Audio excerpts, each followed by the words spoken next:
right, Lisa Calvo, thank you so much for having us. Thank you all for coming out. I am so excited about today. NOFA, New Jersey's branching out and going to the beach, living out my greatest potential fantasy, farming at the shore. Can you give us a brief little intro to your operation before we walk on out? Sure. Well, first, welcome everyone. Thank you for joining us today. I love sharing my work, and so you're now a captive audience. You will know about oysters when you leave. I'm Lisa Calvo. I own and operate Sweet Amalia Oyster Farm, which is located here in the southern Delaware Bay. We'll be walking through and touring the farm in just a few minutes. I came to oyster farming through a career in marine science. So I've been working with shellfish for 3 decades on the research extension end of it. And somewhere along the way, we started a small little oyster farm as a hobby, little side hustle, just to learn about it and to, help new farmers develop their operations. So we actually would, kind of understand what the needs were. And, over the course of some 5-7 years, I got to the point where the farm started to really take off and grow, and it was really hard to balance a full-time research career and an oyster farm. And I made that hard decision and jumped off that cliff to completely be an oyster farmer, left, the solid, secure state-funded job. So yeah, a little bit crazy for sure. We direct distribute our oysters to fine restaurants in the Philadelphia area on the Jersey Shore. And in the height of the pandemic, we also opened our own little restaurant and retail market called Sweet Amalia Market and Kitchen. So that's kind of the initial background, and we'll be talking more as we get down the beach. I don't want to burn the tide here in the parking lot. Yeah.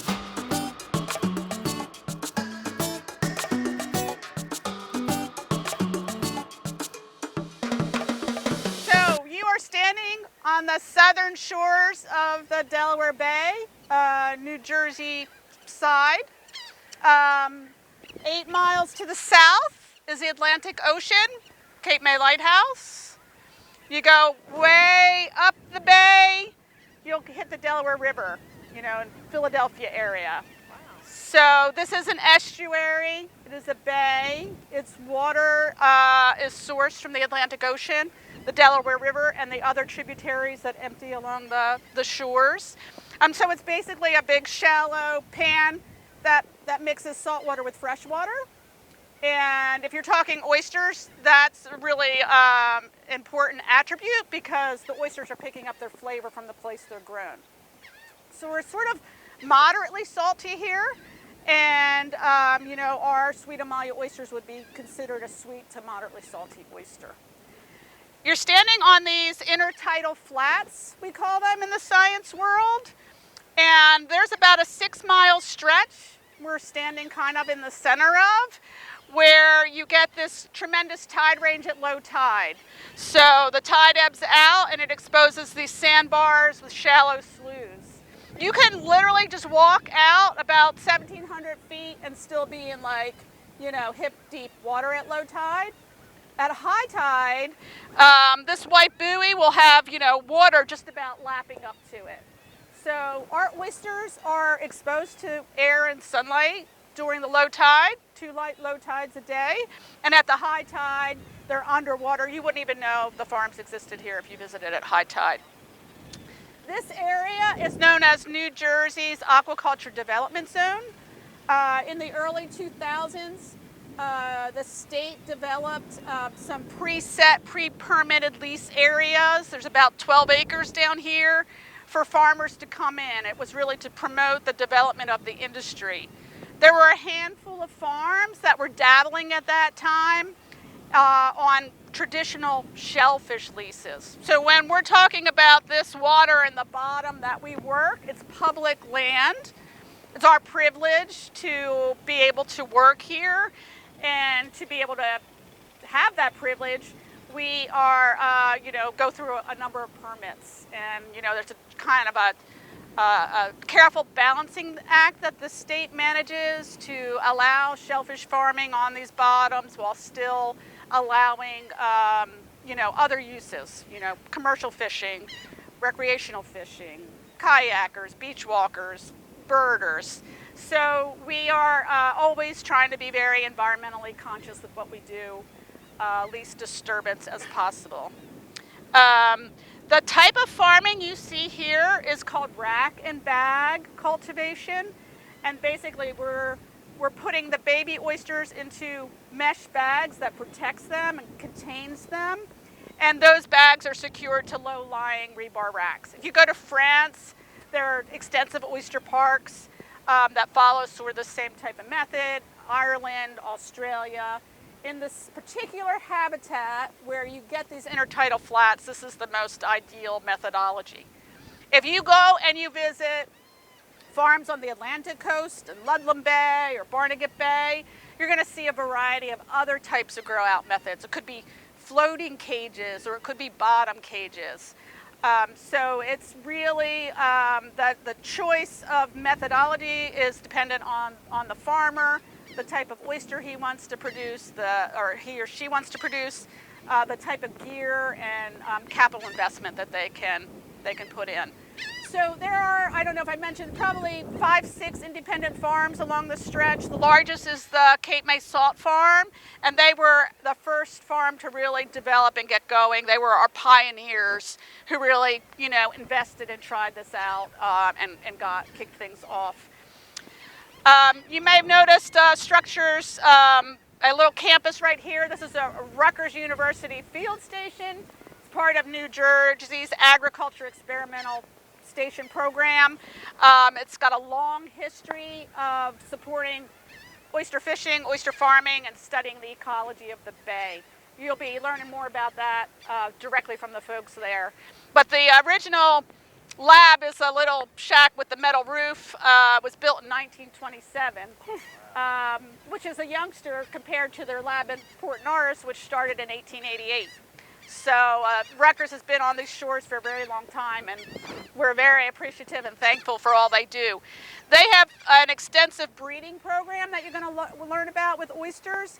That breeding program really is what made it possible to do oyster farming, because there are endemic diseases that ravage the wild populations and would ravage farmed oysters if it wasn't for the development of disease-resistant oysters.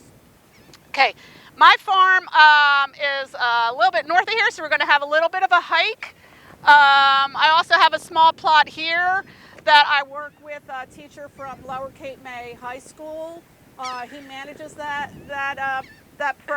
particular plot, and we have students come out and work that as well. So it's a really great opportunity to engage the next generation, which I'm always excited to do because it's tricky to get help.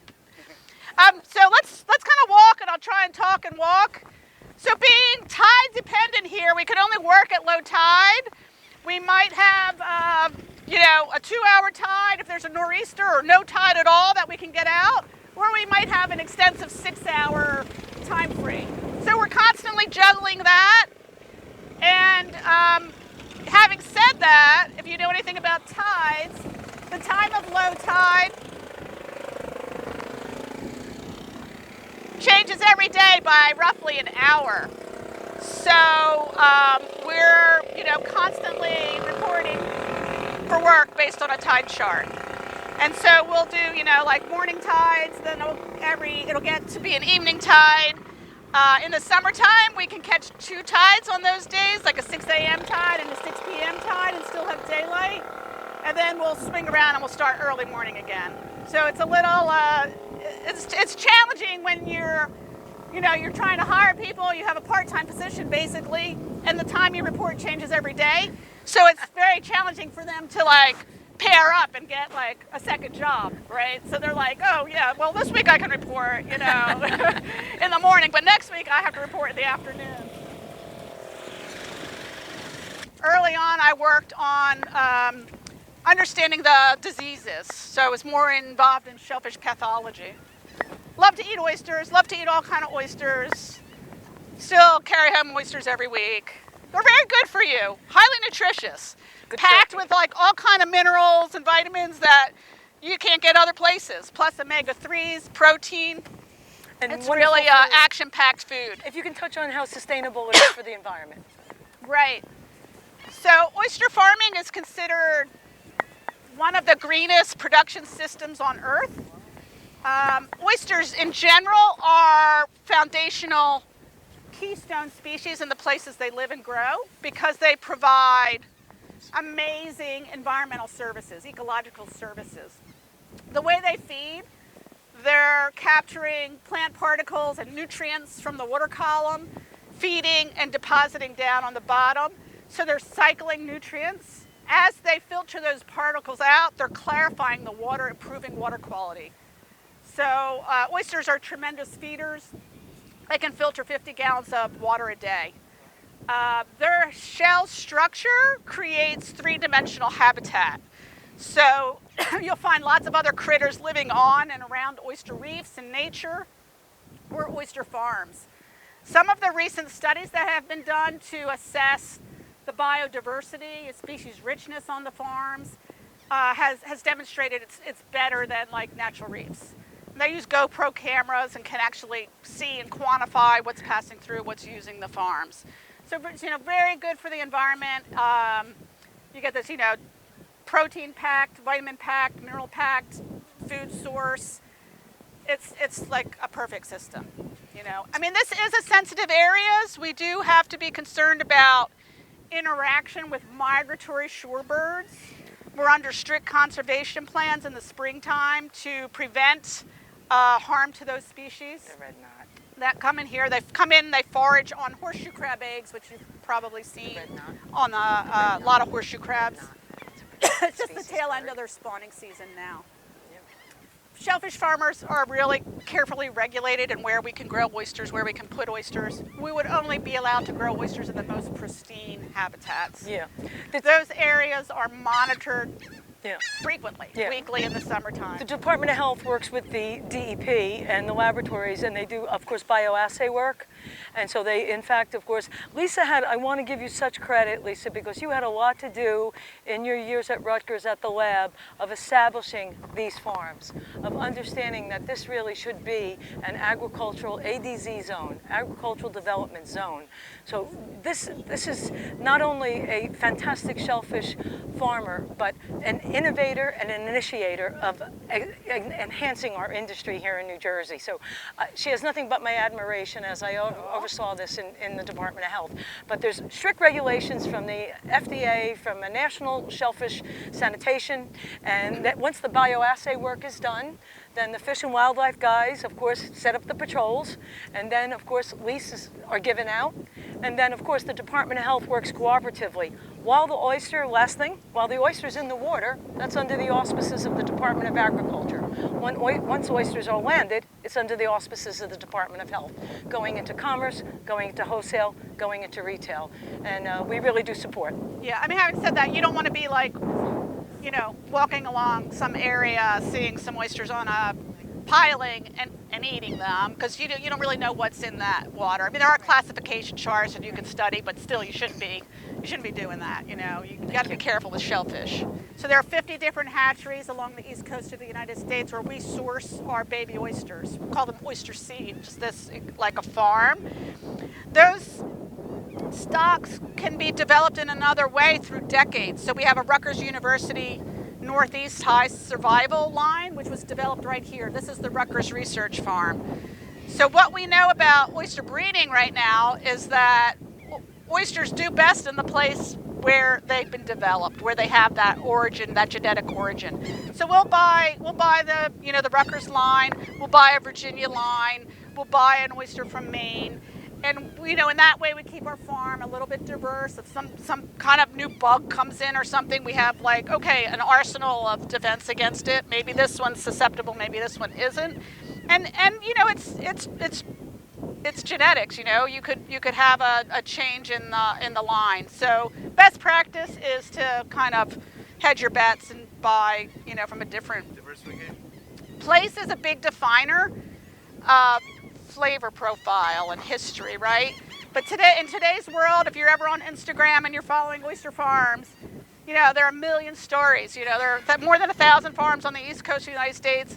Everybody's out there selling their oyster. Mine's called Sweet Amalia Oyster. It's named after my daughter, Amalia. You know, who was a toddler when we first started. Now she's going to be 25.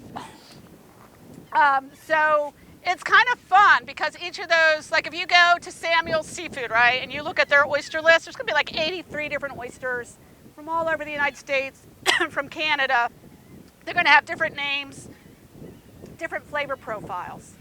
And, you know, some of those names are like, you know, Naked Cowboy and, you know, Cape May Salt or Wellfleet.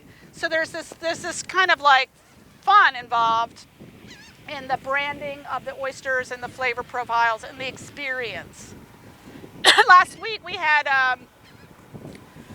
Oyster House in Philadelphia, the Oyster House in Philadelphia sponsored a Shuck Fest.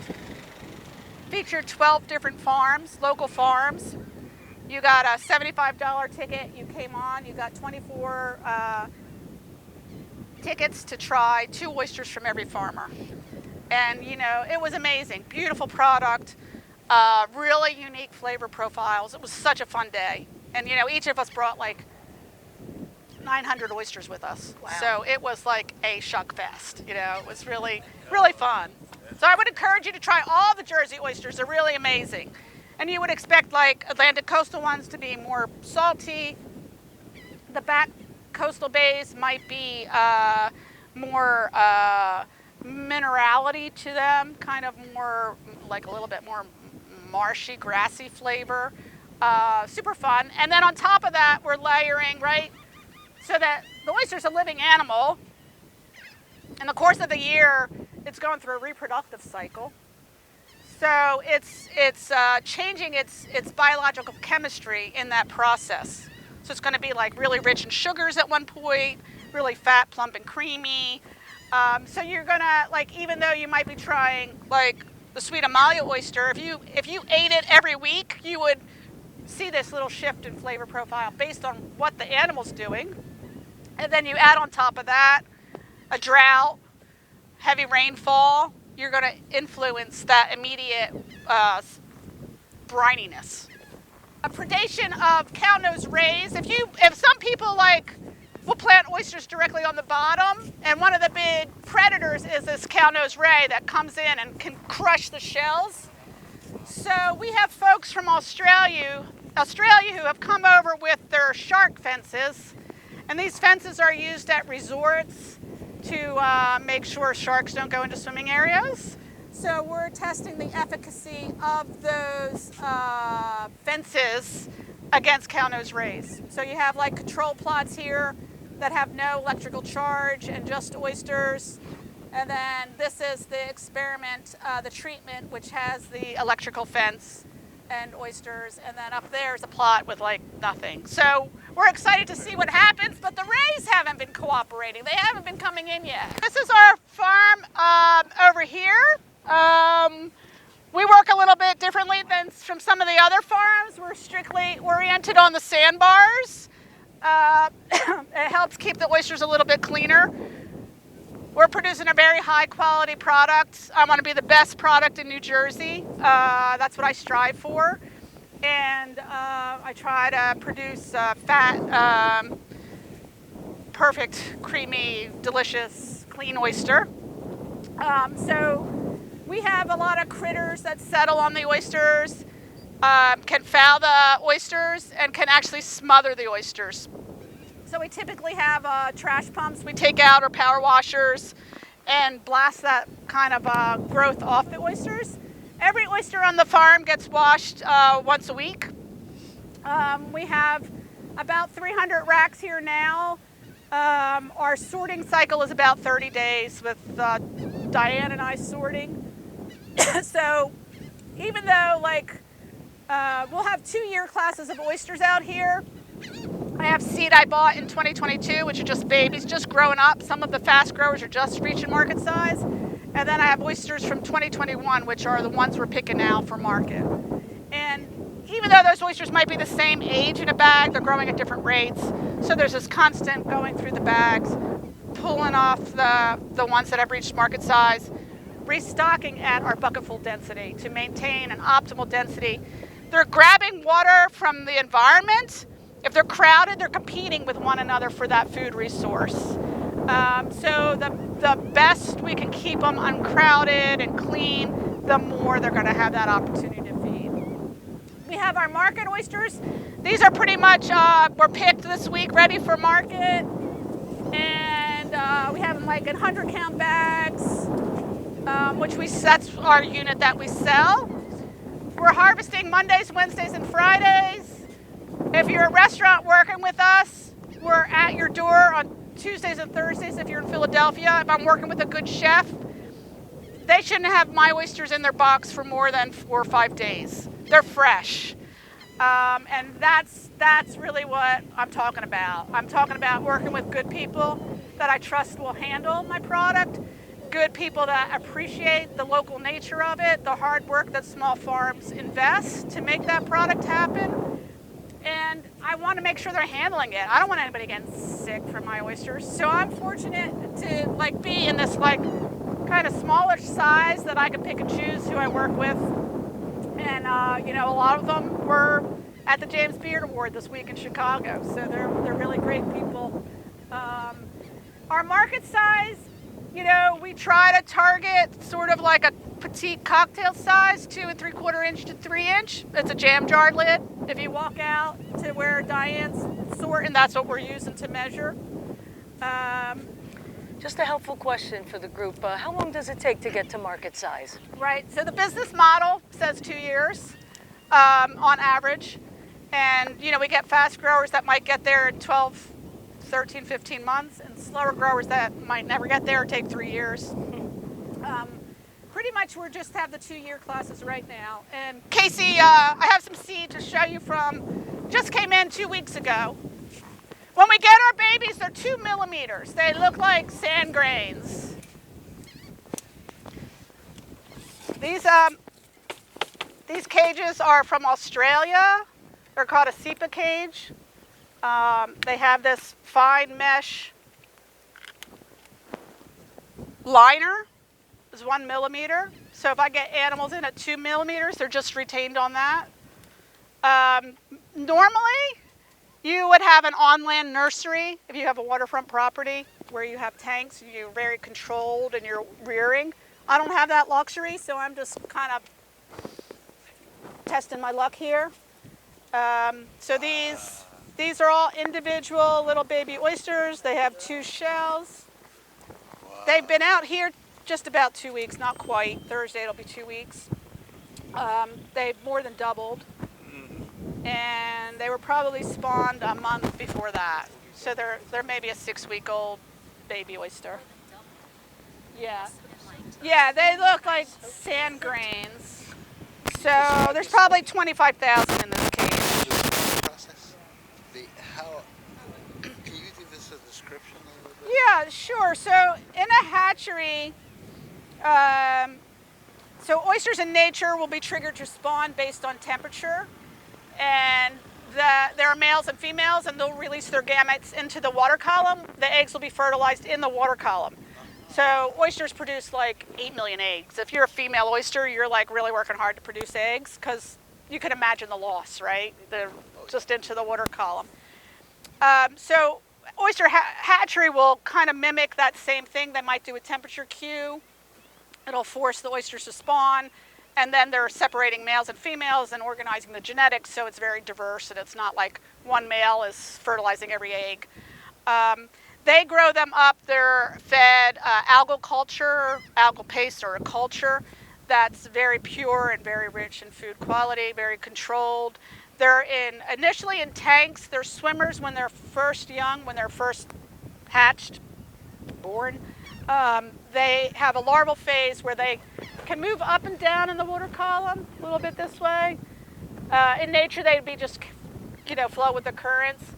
So in the hatcheries, they're held in these tanks until they're, once they're ready to set, they'll introduce a microscopic chip that the oysters will attach to, settle out, and that's when they metamorphose and will develop into that like little two-shelled animal. After that, they have different size silos. You'll see it here, where they're contained on very fine mesh screens. And again, it's as they grow up, you're trying to get them to the next size screen. You're dividing them up so they have plenty of room to grow. So how much yield would you get from those 20,000 oysters? When I get them, I mean, I hope for 50%, but I don't know. I mean, like sometimes you get a pinhole in one of these, they escape out, and if it happens the first week, it's 50,000 gone. So there's always that kind of thing. It's hard to take care of them out here. It's like you really have to have a lot of attention. The mud comes in quick. Nor'easter comes through, you miss 3 days. It's sandy, it's dirty. This is not ideal, but they'll suspend from those racks, so they'll rock. It's kind of like a cradle, right? So that constant motion is allowing them to get more food and also helping chip the edges and shape them up nice. So you found these cages effective against predators as well? Yeah. Really nothing really gets in there. The main problem I have with this is mudding or user cage malfunction. Like the little sock flips over and locks in, and sometimes there's like a little space that you didn't quite tuck it right. So I'm still learning. Oyster farming's a steep learning curve. I've been doing it. I don't feel like it's completely dialed in. There's always room for improvement. We're always trying new things. I mean, it's agriculture, right? Sure. It's not specific to oyster farming. We have to be, always getting better, always trying new things, and also adjusting to a changing environment. Nor'easters in May, that didn't happen at the beginning of my career. So we're always, that crunch. That's like little ones that are stuck in the lid. All right, let's walk up here and I'll show you some of the different size mesh bags. Then we'll come back, we'll try some oysters. So you can see here some of the different size mesh as the oysters grow. You can see this corner has a little bit of that pesky mudworm that settles on them. These are all 1-year-old. During the course of the summer, I'll get some in May, some in June, some in July. And then I had a very late delivery from a hatchery that had some problems in the summer. So I still have some yearlings that are, in this 2-millimeter mesh. Not ideal, but. So, winter's hard. We do get ice in here. It's like big sheets and big, tall icebergs that come down the river. I have seen racks grabbed and moved and will be stacked on one another from ice. Sometimes a big wind, they might flip, or they'll, big rough seas. Typically, they're pretty secure, though. Hurricane Sandy didn't faze us. Really? But it kind of just missed us a bit and just rolled right over top of us. So, I mean, we were closed. We weren't allowed to harvest, and we couldn't get out for a while, but I didn't lose bags or racks. I mean, they're all secured with bungees.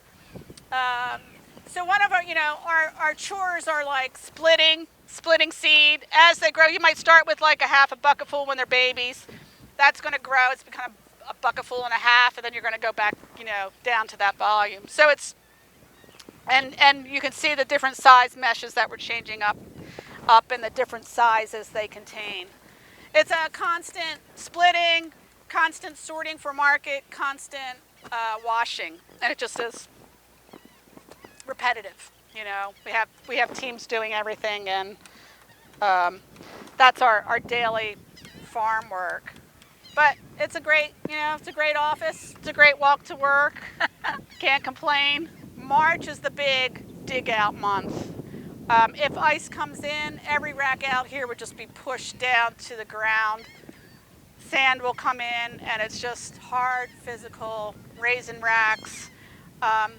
We'll position everything in the sloughs or the troughs where there's water for the winter, and then move them back to the sandbar. So that's a good 4 weeks of work, digging out, resetting, and then there's the hard task of going through every bag and anything that might have died over the winter, pulling that out. In a minimal loss year, we would lose 5 to 8% in the winter. In a bad year, it could be as much as 70%. Wow. That year of the polar vortex, what was that, 2018, 2019? We had a big loss that year because that cold snap coincided with an extreme low tide. So, you have this lunar cycle that's controlling how long the tide will stay out and the extent of the height of the water. And it just coincided. And so they were out of the water an abnormally long time and just got crushed, flash frozen that year. Yeah. Overwintering is It's hard. a constant. Yeah. Some farms just take everything off and put it in refrigeration for the winter. So, that's hard too. And every year I'm like, oh, is this the year I'm going to do refrigeration? I haven't done the plunge yet, but we can get the crop insurance that's available to ag farmers, the NAP program. They're pretty nice shapes, pretty uniform. Some of them will have really pretty markings. I'm particularly fond of the pink markings. And that's something I'm really interested in is genetic breeding for shell color. I would love to have like a signature line. Also a little bit not necessary. These would be our small returns or very small returns. So as we're sorting, we're, various size to market as well as various size in our putbacks. So we're trying to get a very, uniform crop within each bag so later handling is easier. We try and, when we're bagging for restaurants, we try and be really uniform. You'll see some washed final products that we're going to taste up there. Everything that goes back gets power washed. Chefs love it. They don't have to do anything to them. So this is a 50 count bag of our oysters. Look how beautiful. Biodegradable bag. The shells are, pretty well polished and washed. Beautiful. The shape, pretty uniform. Our Beautiful. shellfish shipping tag when we sell oysters. And we didn't really talk about public health hazards. Oysters are in the marine environment, which has ubiquitous marine bacteria that oysters, take up. That bacteria, when the oysters are in the water, it's in, it's out, it's exchanged, it's kept in check. If you take this oyster and you pull it out of the water and you heat it up, that bacteria could potentially multiply to a level that would be harmful to you. That's a Vibrio bacteria. It's like the same kind of group as like cholera. And so people can get sick. So we have very careful handling. The regulations are careful. When we harvest the oyster in the summertime, we take it at the beginning of the tide before they're exposed to the air. You're taking the temperature, recording the time of harvest, the time you land it, the time it gets to your refrigerated truck. When that refrigerated truck gets back to your packing facility and they go into your cold box there, recording the temperature of the cold box, the temperature of the oysters, the time. The next morning, you're continuously monitoring your box for the temperature overnight to make sure nothing weird happens. You're loading your oysters on the truck. You're taking the time, the temperature, you're writing it on the invoice. You're delivering it at the restaurant, you're handing it off to the chef. You're taking the time and temperature. So I know that I didn't handle them poorly. Yeah. Like if somebody gets sick, I have done everything I can do to make sure you stay healthy, but you're still eating a raw oyster. Yeah. And sometimes you have health issues. You shouldn't be eating a raw oyster. And it's important that people get educated if they do have like compromised immune systems or on chemotherapy or something like that. You don't want to be eating raw oysters. It's just like cook them. Don't do that. Anyway, the regulations are very stringent.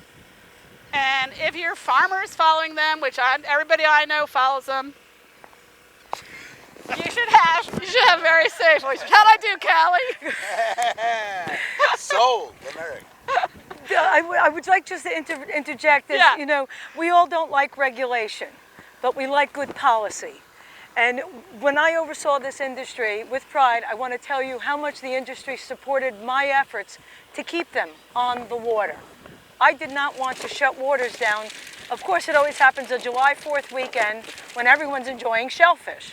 So by instituting this summer handling program, you have to remember too that when it goes to a retail location, that retail location just does not have New Jersey oysters. They'll have New York oysters, they'll have Maryland oysters, you may have what they call a sampler platter, and yet, if someone gets sick on an oyster and 2 cases are associated to the same harvest waters, the Department of Health has to work with the DEP to start shutting those waters. And I really took umbrage with that. I really wanted to keep our harvesters on the water. So in developing this, just like Lisa said, it's kind of laborious to do what is called time temperature monitoring, but it's also in defending our product, keeping our harvesters on the water, and of course it has proven to be effective. I think so. Yes. Okay, but that's the whole point. It's not a matter of hand-holding, it's not a matter of over-regulation, as it is that we defend our product, we're proud of our product, but we're not going to get pinned with a case that really came from a different source. Thank you, my dear. Should we do a shucking lesson? Yeah. All right, oysters. 2 shells. There's a cup shell, and there's a more flat shell, valve if you want to be scientific about it. There's a point, the hinge or the umbo, and then there's a ventral margin. Please. If you're holding your oyster up with your flat shell, My honor. you know that the muscle that holds the 2 shells together is at about 2 o'clock. So that muscle is the only piece of the animal that's hold the shell. So that muscle opens the shell, closes the shell, opens the shell, closes the shell. So if you're shucking the oyster, your goal is to scrape that muscle off the shell. And the way we do that is you have a shucking knife that's specialized. You're not using a paring knife. I've seen screwdrivers. I don't recommend it. But you want a specialized oyster knife, especially one that's branded Sweet Amalia Oyster Farm, made with bottles that were collected from the ocean or something like that. I don't know. Very cool. But you want to insert the knife at the hinge, not like that, and find a spot where it's like, you know, you got a pretty firm grasp there, and that's really a twist of the wrist. This one's going to give me trouble, I can tell because the camera's on it, and it's going to break up a little bit. Redo. All right, so then once you get it popped, it's like you can get the knife in there. It's a little bit loose.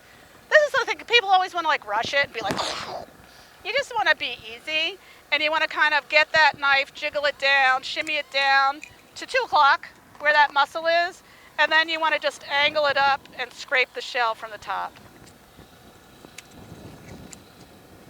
And then this is where your muscle was attached. Sometimes you get a little piece of shell in there. It's so nice and deep. It's beautiful. You want to just loosen the oyster, remove any kind of shell chip or anything, and then you're going to scrape it off the bottom shell. But you'd scrape at the bottom right before you're going to eat it, right? 'Cause they very often serve them already cut. They should be cut. If they're serving them to you, they should be prepared thoroughly. So all you have to do is slide it. Here you go. Try that. All right. So again, in France they do different serving. Yeah. What do you think? Good? Here we go.